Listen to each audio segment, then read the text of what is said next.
We are very excited. Thank you for joining us today for this webinar on training models on Atlas scale single cell data sets. Let's see.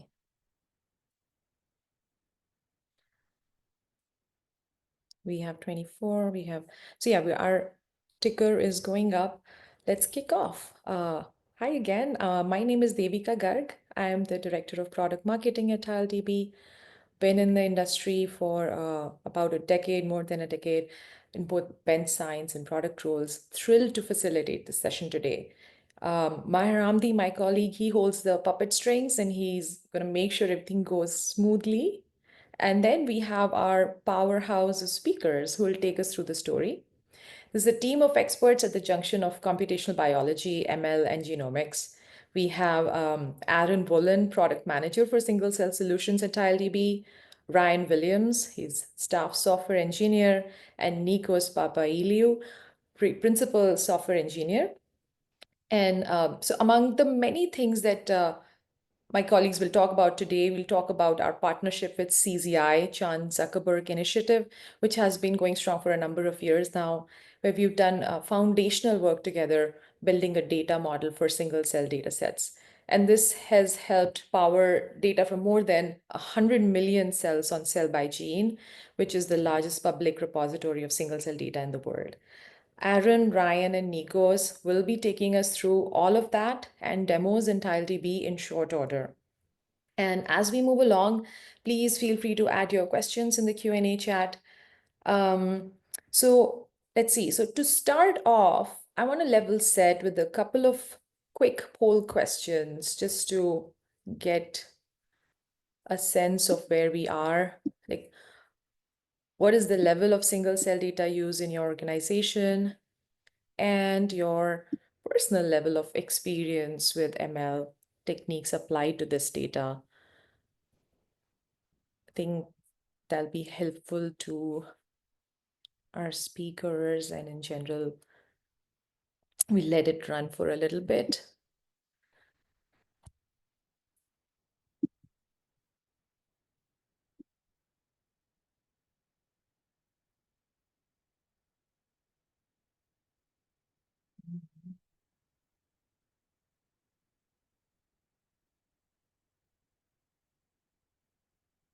We should have some background music to the poll.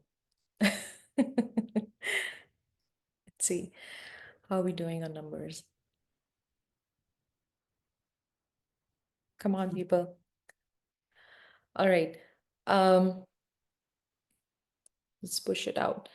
So we have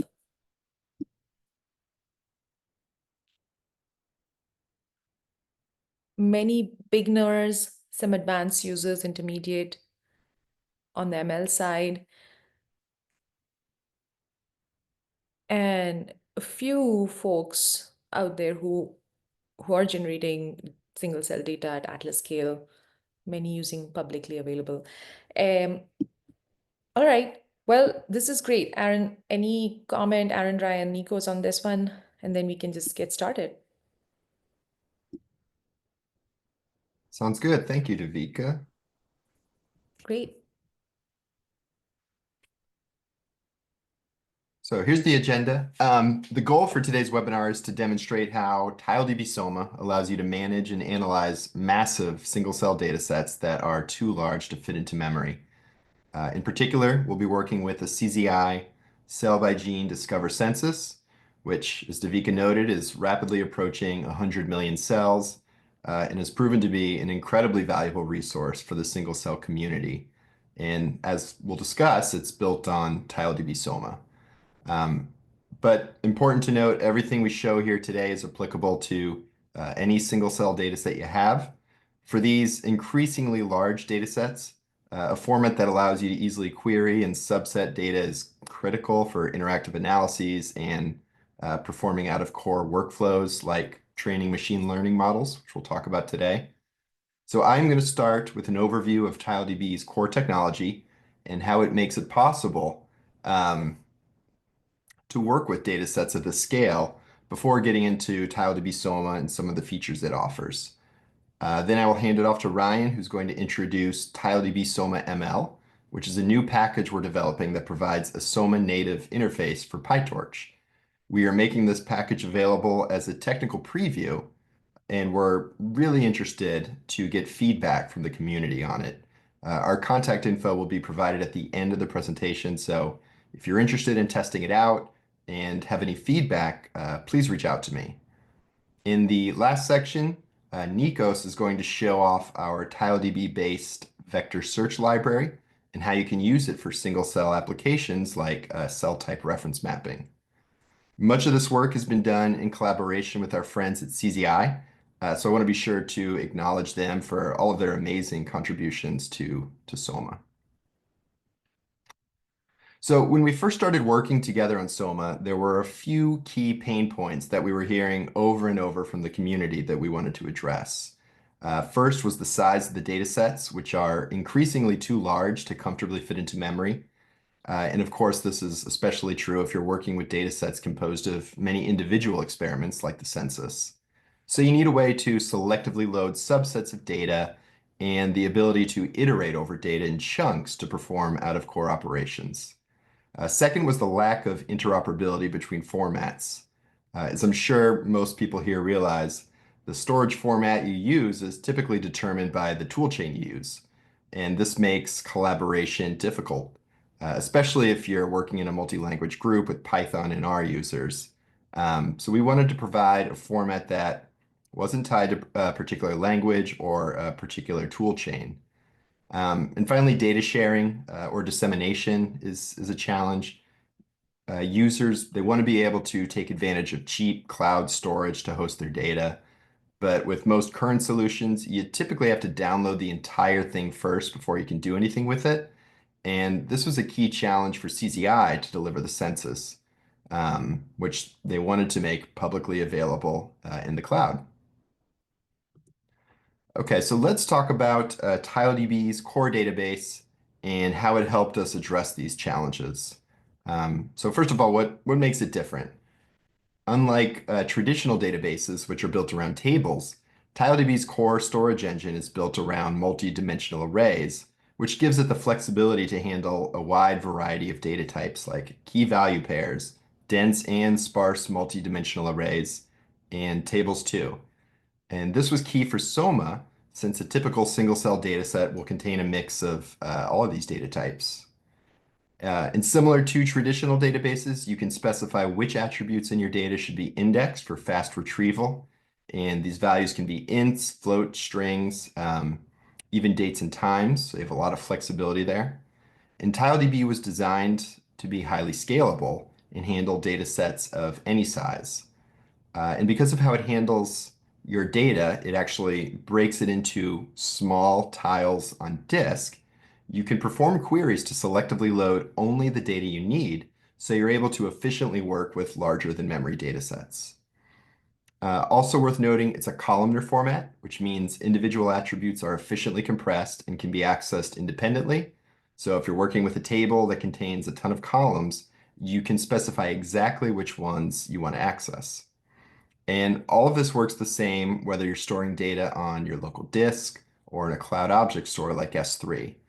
So that means without any extra server software, you can store your data in the cloud and query it directly.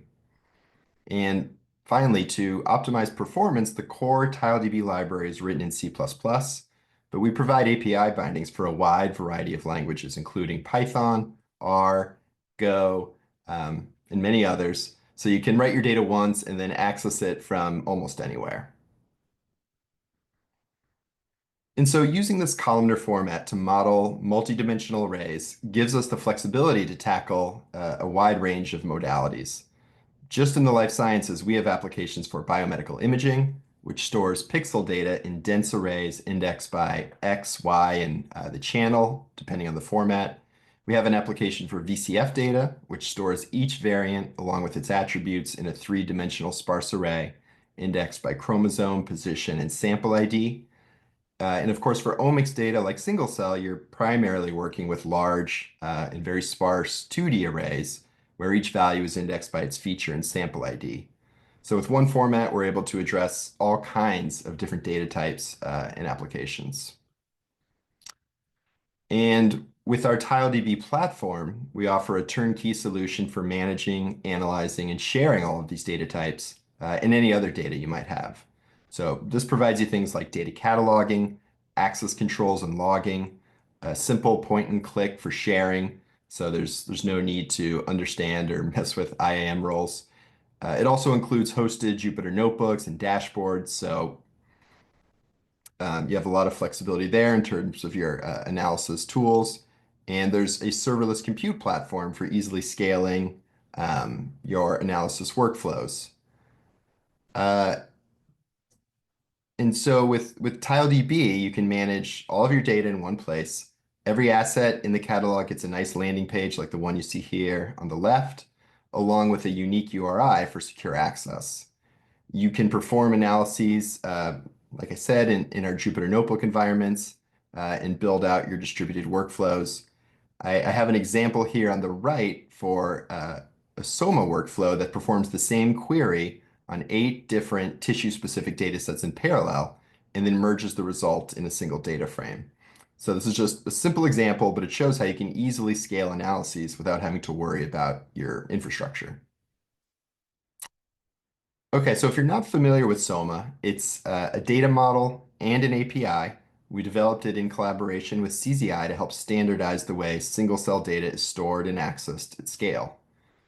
The link here will take you to SOMA's abstract specification, which is a great place to start if you're interested in learning more of the technical details about the format. And so here we have a diagram of SOMA's data model. If you have any experience with ANData, Seurat, or Bioconductor, SOMA's data model should feel familiar to you. These are all different ways of representing annotated matrices and other ancillary data in a single object. We incorporated many of the same concepts and design principles into SOMA's data model and even adopted some of ANData's nomenclature for the different components. And so just a real quick walkthrough here. The primary or the top level structure for a SOMA dataset is called a SOMA experiment, which is a multimodal container that comprises 2 components. So we have OBS, which is a data frame of the observation level annotations. So this serves as the global list of all cells in the experiment from which all of the measurements were derived, as well as any metadata or experimental variables about those cells. And then MS is a collection of one or more SOMA measurements.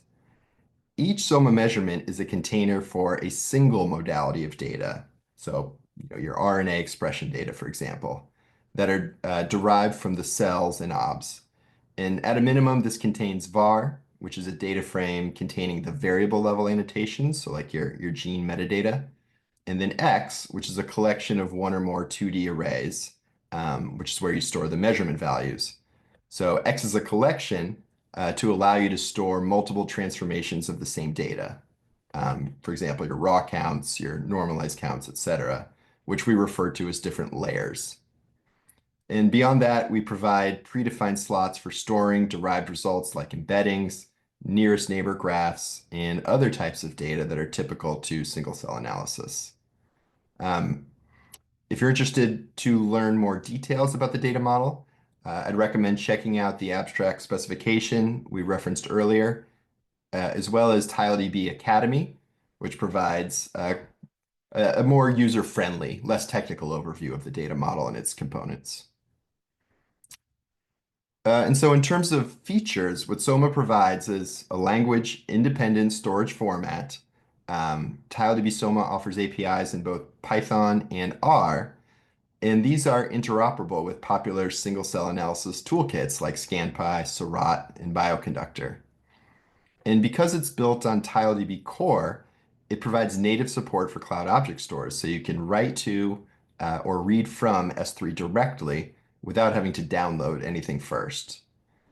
It also supports reading data in chunks, including a blockwise iterator that allows you to specify the size and cardinality of the blocks you want to read to support out-of-core workflows. And it provides a powerful query interface that allows you to filter in subset data based on any combination of cell and feature attributes. And so just to give you a sense of what this looks like, here we have an example where we're opening a SOMA experiment and then using the access query method to filter all cells based on tissue and then filtering the genes for three specific symbols. So this returns a query object, which lets you access any component within the experiment. So you could have loaded OBS to get metadata for just the tongue cells, for example, or loaded in the filtered expression matrix. We also provide higher level APIs that access multiple components at once, like the to and data method we're using here, which would load the query results into memory as an and data object. So you can use your laptop to pull the relevant subset of data from a massive data set like the cell by gene census. This works with Python as you're seeing here, but you can perform the same operations in R, export the results to Seurat or Bioconductor. And so this is exactly the type of access pattern CZI wanted to support for their users. And And Aaron, I want to say, speaking of CZI, we just have Kathy Solitska joining us as a panelist. So right. fortunate she's from the Zuckerberg Initiative, where she is Senior Product Manager for Science. Hey, Kathy. Hi, everyone. I'm so sorry I'm late. I will let Erin lead. I'm just here to answer questions. Thank you so much, Erin. Awesome. Yeah, we're really glad to have Kathy with us. She can keep me honest if I get anything wrong about the census. And if there's any census related questions, I think Kathy can field them in the Q&A section. So yeah, feel free to jump in, Kathy, if you want to add anything. I am willing to bet many of you are already familiar with the census because it's become such a hugely important resource for computational biologists. But if not, I'll just give a quick overview. So it's an atlas-like data set that comprises nearly 90 million unique cells from 1,500 data sets as of its last stable release. These data sets were generated using a variety of different assay technologies and span a wide range of tissues across both mouse and human. And the figure on the right shows the rate of growth over time. So you can see they're continuously adding new data sets all the time at a pretty good clip. And they release new versions of the census weekly and then publish long-term stable versions every 6 months. And critically, all of the data sets in census are curated and harmonized by the Lattice group at Stanford. They follow a well-documented schema that's linked at the bottom here, which ensures every data set offers the same set of standardized metadata and annotations. It's really an amazing effort and an amazing resource. And just to give you a sense of how these different pieces fit together, the census can be accessed using the cell by gene census API. They provide Python and R packages. These are built on top of TileDB SOMA's APIs, which in turn are built on top of TileDB Core. So that's what the software stack looks like to make this all work. Cool. So now I'm going to hand it over to Ryan to show how you can leverage SOMA's capabilities in tandem with our new TileDB SOMA-ML package to train models on the census. So Ryan, I will relinquish control of the screen here so you can take over. Cool. I think I'm sharing.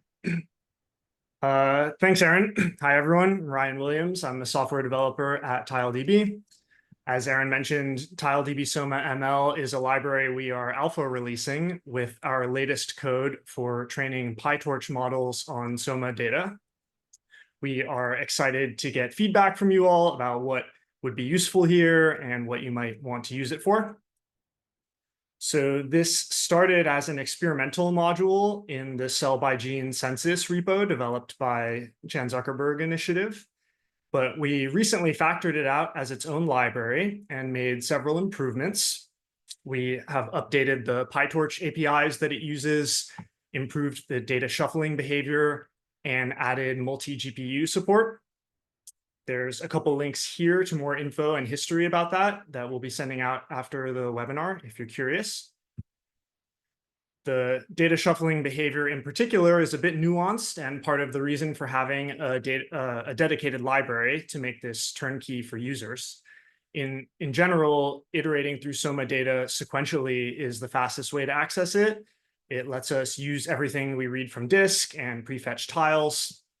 However, for model training, it's important to shuffle your data and randomly sample, but that can mean throwing away a lot of the data that we read from disk and send over the network in the common case of streaming from S3.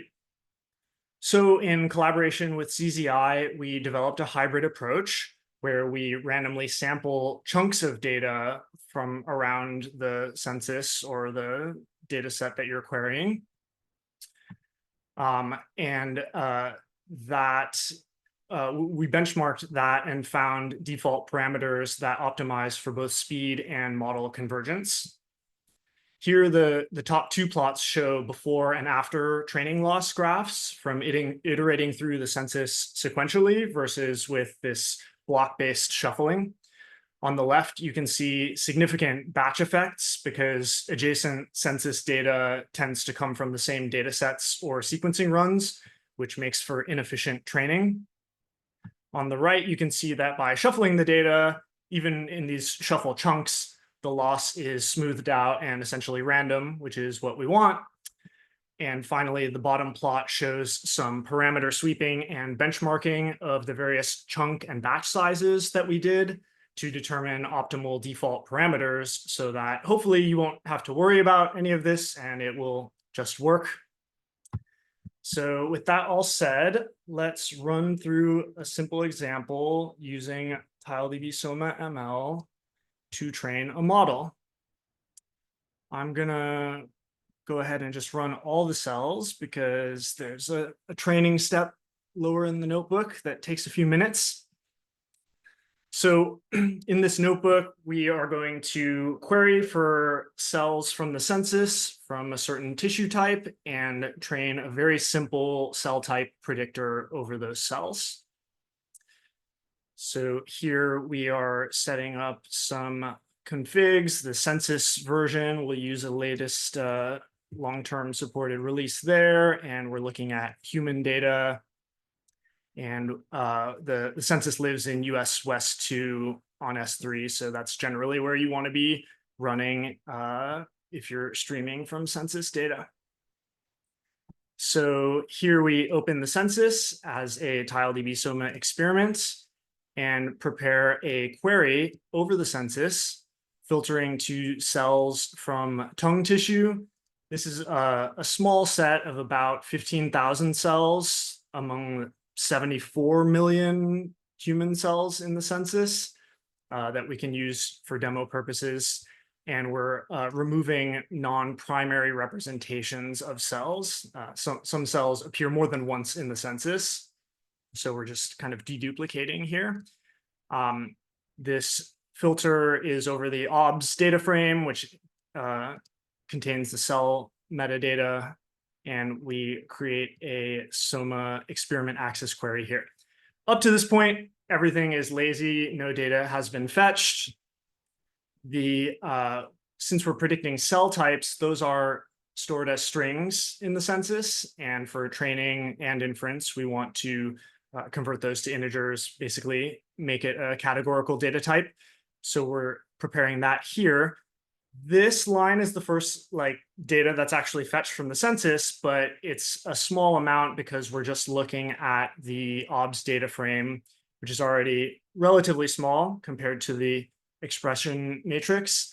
And we're only reading one column out of that. So it's totally fair game to query this kind of metadata in memory on one machine as preparation for iterating over the actual expression matrix data that we mostly care about, and that is out of core sized.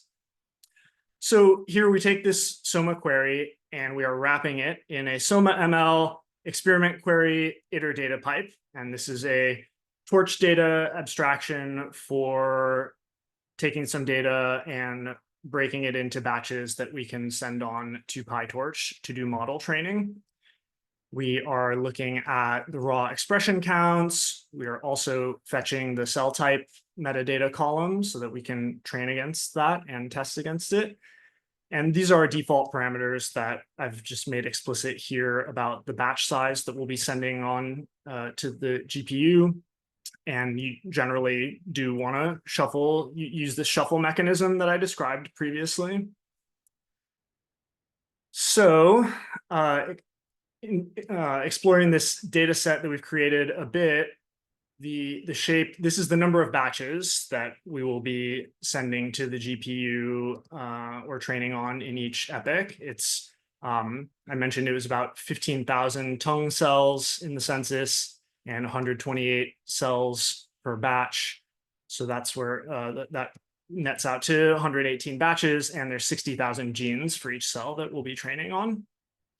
So here we split into train and test data sets, and we wrap the training data set in a data loader, which can also take other parameters such as a number of workers, so that you can have multiple processes fetching data and preparing it to send to the GPU to make sure your GPU utilization is maximized and not waiting on data fetches.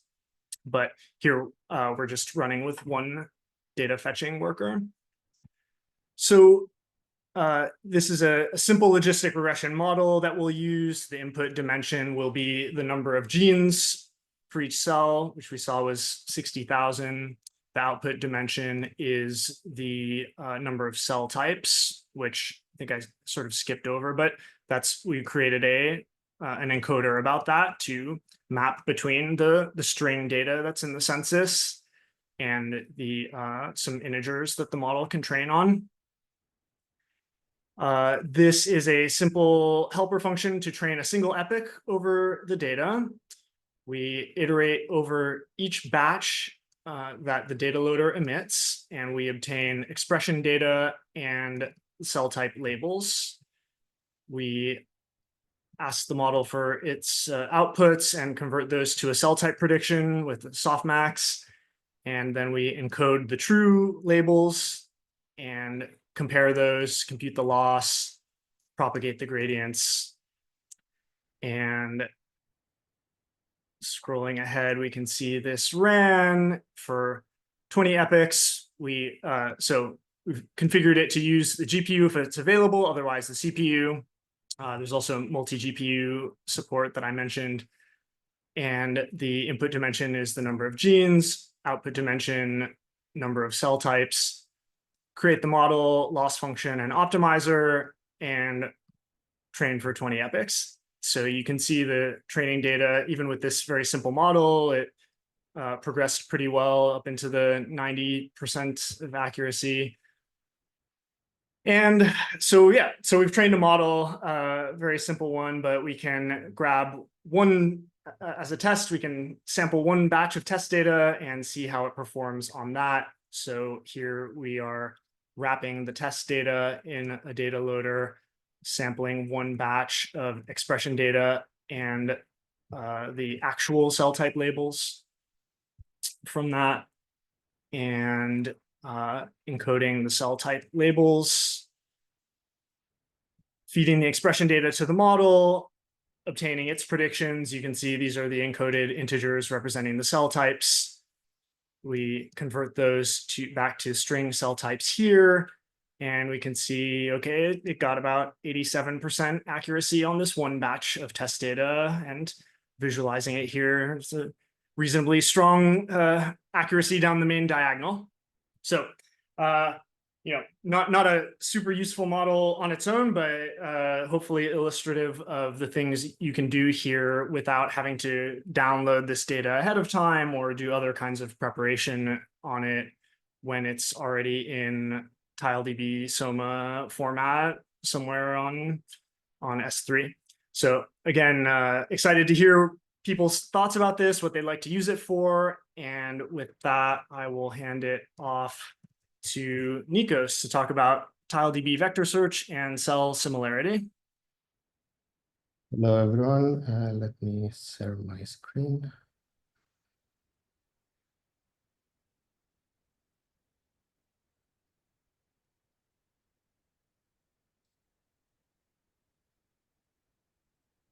Okay, I think I'm presenting. Okay, hello, everyone. I'm Nikos Papagiliou, and in this section, we are going to discuss. Nikos, because I just stopped my. Is it okay?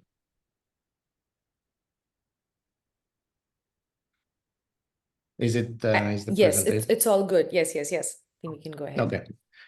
Okay, yes. In this section, we are going to discuss about TileDB vector search and how this is relevant to single-cell data, what it is and how it's relevant to single-cell data. And so let's start, let's start about what is vector search in a high level. So vector search is a system architecture that emerged in order to implement object similarity search for different types of objects. And this is really came forward with all these recent advancements in AI. And recently we have a lot of AI models that can process different types of objects, being they can be text, images, video, or whatever else. And the main idea is that there are these AI embedding models that can translate this object representation to a condensed vector embedding, which can be used later on for vector search. And the main idea of all these embedding models is that during the embedding process, they have the property of maintaining the mapping the object similarity, the contextual object similarity to distance in the vector space. So this means like similar images, for example, will generate embeddings that will be close enough in the vector space, and different images will be further apart. So this means like we can use the vector space to find similar objects. And then we go to the concept of what we do with a set of embeddings. So imagine we have a set of objects and we create embeddings for them. How can we leverage that? And the main process here is the vector indexing process, which what it does, it starts from a set of vectors and creates efficient data structures to provide nearest neighbor similarity search on top of the vectors. And when you have these indexes, you can query them for object similarity, which is in most of the case what you want to do. So for example, if it's an image, you have a new image, you first get an embedding for it and then retrieve similar vectors from the vector database, and then you have your similar image results. So in essence, this is the high-level picture of the vector search architecture, and it's being used already for different modalities of objects. And now let's move forward on what differentiates TileDB and why use TileDB for vector search. So TileDB vector search was designed from the scratch to handle large data sets with distributed computation. So we had that use case in mind from the beginning of designing this product, and we tested with billion scale vectors. And we also have distributed execution in TileDB Cloud that can leverage even custom resources and workers with GPU and do this in a scalable manner. And in the distributed execution, we include both embedding generation here and vector indexing, which in our view, the embedding generation might be the most complex part of this process most of the time, because you need to execute these large AI models using custom GPU resources and everything like that. And TileDB offers utilities to run these large executions in our platform. And then when you do this, when you create the index asset, what happens here, like vector search approach, is that the indexes are stored mainly in object stores, and they don't need any active serving infrastructure. So this is quite cost effective, even for terabyte scale datasets. Even if you have large datasets and you want them embedded with multiple versions of different embeddings, you can do this just by storing them in object stores. And on the query side, we mainly focus on serverless execution, meaning there is no active servers required, like you only pay for for the queries you do. And we also do distributed query execution, mainly to handle larger data sets or batch queries, which I think is an important use case for single cell. And batch queries means you can perform a set of 1,000, let's say, similarity queries in one go and consolidate the resources that are required. Okay, and now let's discuss about how this is relevant to single cell data and how this is relevant to this webinar. So for single cell data, there's been really a very active research area these last years about creating these large embedding models based on single cell data. And this is mainly mapping the SOMA input, as we discussed before, which is a cell by gene matrix, passing this through an embedding model, and then creating condensed vectors called, let's say, cell embeddings. And there are really a lot of several open source models already existing for to do this. There are models from CGI like SCVI. There are other models like GeneFormer and SCGPT. And again, this is an active area to make these models more accurate and things like that. But the main property that I think it's important here is that all these models are global models for single cell data. So they work directly on the raw gene expression. They don't need any normalization beforehand or fine tuning in most of the cases. So this removes all the manual work people had to do in the past to integrate all the samples and analyze them.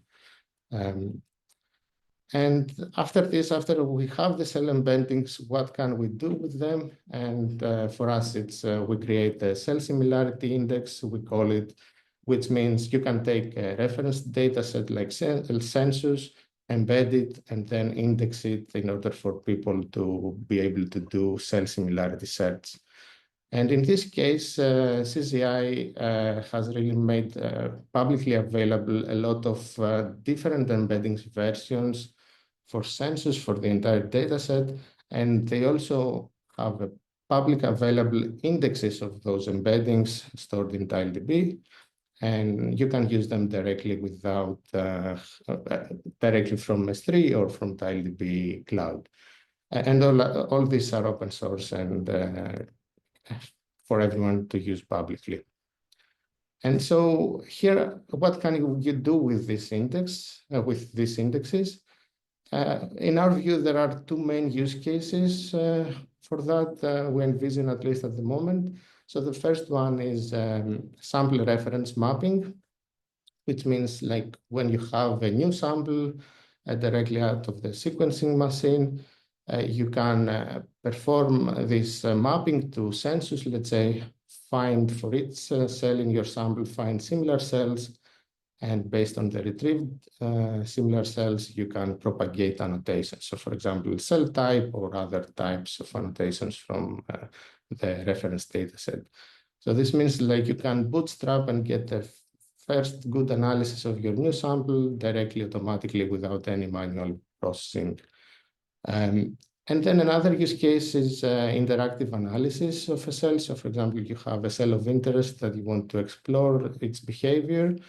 And for that, you can fetch neighbors from fetch similar cells from a reference data set, and then plot, let's say, correlations about the attributes and other annotations, and then drill down in more specific searches and identify what you are looking at. So that's mainly it from an overview. I will follow in running this in an actual notebook to showcase.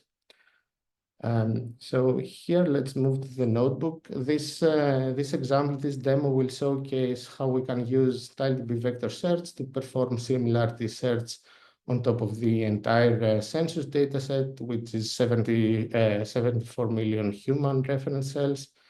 And here we use the SCVI embeddings from CCI. And in the interest of time, I have pre-run a couple of cells in this notebook just because it takes some time. But let's discuss about the setup for this. You just need to import a couple of libraries and then point to the index URI. This can be TileDB URI or S3 URI, and then you just add some configuration about accessing the census dataset, which is a public one. And then here, I just present how the indexing looks like. I don't do the indexing in this notebook, but I show it just to have an overview of this. So you can embed the entire census in TileDB Cloud with distributed execution. So for example, this first stage is a task graph that generates the embeddings on top of the entire census dataset. So this took a couple of hours in TileDB Cloud with many workers. And this is I would say, the heavy lifting part of the indexing. And then follows the vector ingestion, which is from the vectors that you generated, the embeddings, create the index that can be used for efficient search. This is a bit less time, half an hour, but still you can do it with distributed computation in TileDB Cloud. And then after you have the index, we are going to show how to perform actual similarity search and the use case that we were discussing before. So first of all, what you need to do is just open the index from the URI that we had provided before and the config, and maybe set some other configuration because we offer a lot of modes of execution for the queries. You can do direct out of core execution, or you can preload things in memory just to speed up your queries if you have more memory available in the client.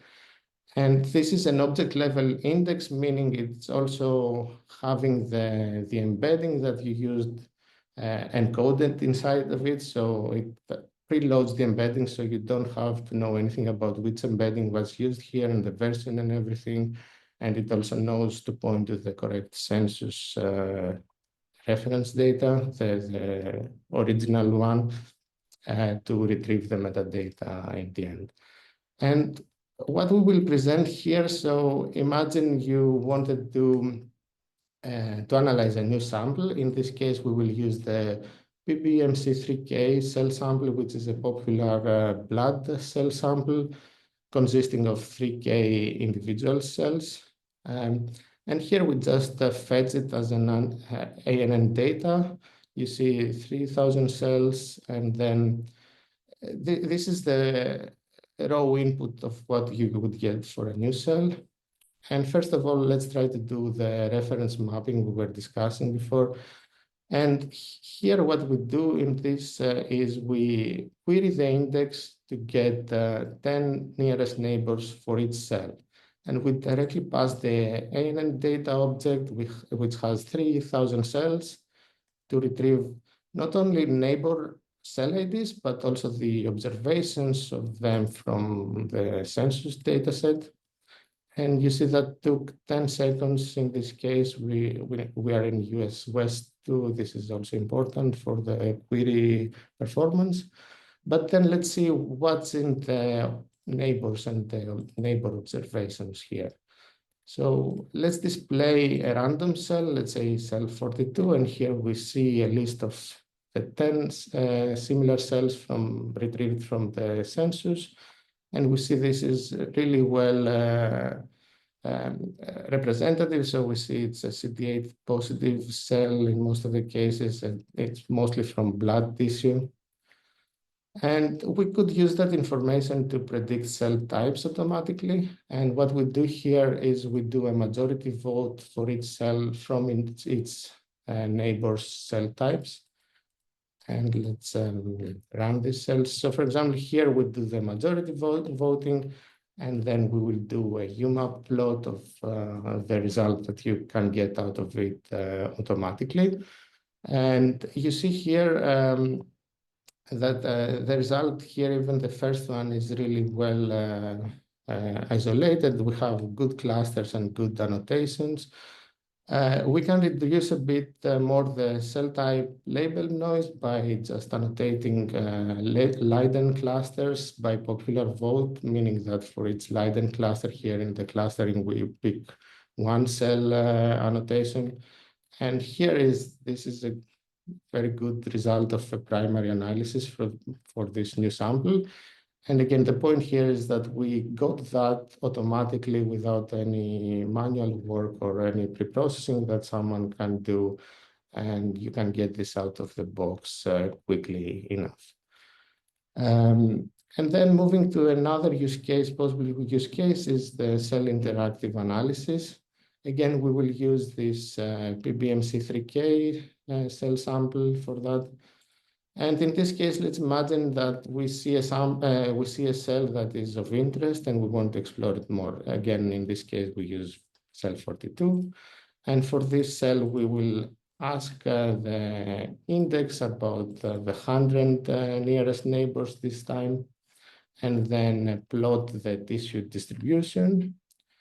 And we see like this is really an interactive query. You can perform them and iterate. And we see, okay, for here we have mostly blood cells, but we see also other tissues like liver, lung, and kidney.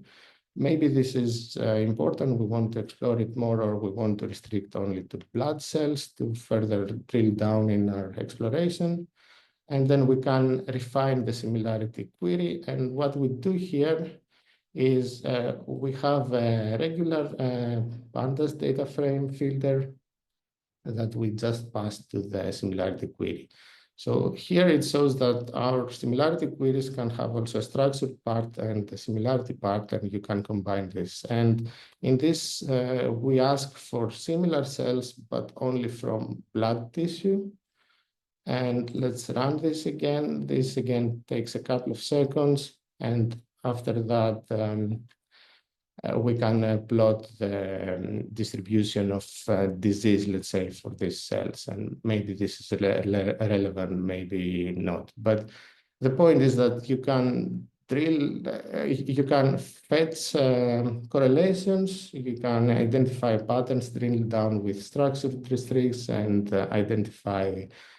discover interesting patterns in the data set. And that's it from my side. Thank you. Awesome. Thank That was you. great. Yeah. Yeah, thanks to both Ryan and Nikos. So I hope this has been informative for everyone. I want to stress again that TileDB SOMA-ML is a technical preview, so please keep that in mind. And if you'd like to test it out, it's available today on TileDB Cloud. And I will also reiterate that we're very interested in getting feedback from the community. So if you have any questions or comments, please reach out to us directly. Nikos, could you advance the slide?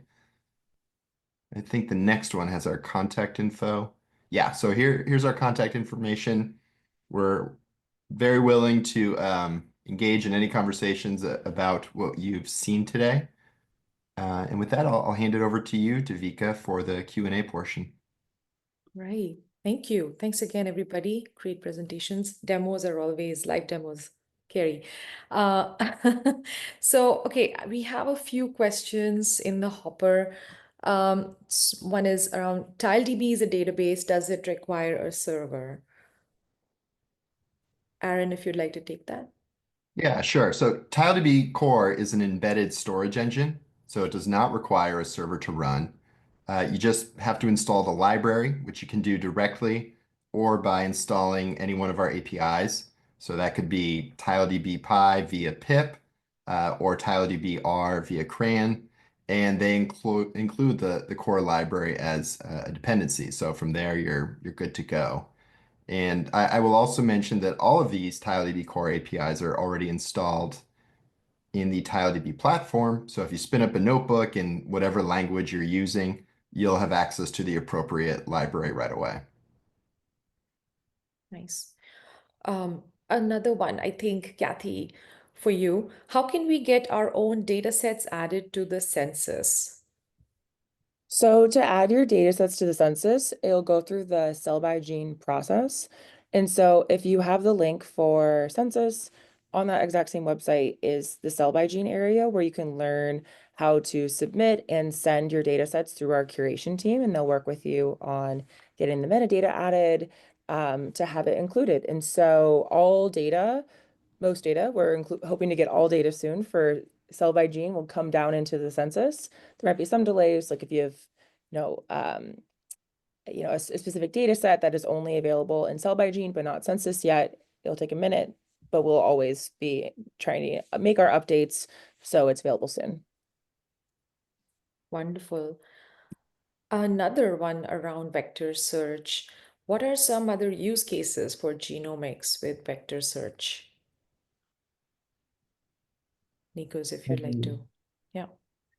Yeah, I think like this is an emerging research area, I would say, but I tried to point in the presentation on the vector search abstraction, and what we believe it can do is do generic object level similarity for different types. So for example, people have already done that for images, video, text, and everything, but we now saw how you can do it for single cell.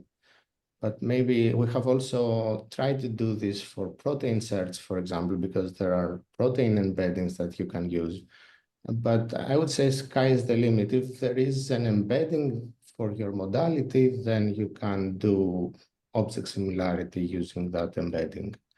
And I think it's on the research teams to explore that area. Nice. Wonderful. Well, I think we've reached the end of our questions. We've reached that point where we now do a raffle for the $100 Amazon gift voucher. Always exciting. And we have a winner, Charles Vasquez. Congratulations. Fun, especially during this time of the year. I know like those Amazon boxes, they keep arriving at my door. We'll be reaching out to you in short order. All right, actually, I do see one more question here. Is it possible to run this locally, assuming we have restrictions on pushing data to the cloud? Yeah, so all the APIs can be installed locally. And, indeed, that's how people often access resources like Census. They install these libraries on their laptop, and then they can query it directly. If you're in an enterprise environment, we have the TileDB platform can be installed and deployed on-prem. So that way, data never has to leave your organization. So you're, fully compliant with whatever your InfoSeek requirements are. And I would say sort of, the high level gestalt is there's a lot of flexibility from TileDB. So if you have a particular use case, please do reach out, and I'm sure we can accommodate. Great. And Nikos, if you could please advance. We just today we announced the industry's very first buyer's guide to multimodal data platforms. I think it's very relevant. Single cell data, including that population genomics, spatial transcriptomics, all kinds of data. And this guide is designed to help both scientific data teams and R&D IT teams to evaluate technologies for managing frontier data, like the ones that I mentioned. And it's based on interviews with leading biopharma teams and is free to download at that QR code. All right. Well, great. Thank you, everybody, for participating today. Thanks to all our speakers. Thank you, Kathy, for joining. And we wish you a wonderful holiday season. And we'll meet you again in the new year. Thank you so much. Thank you.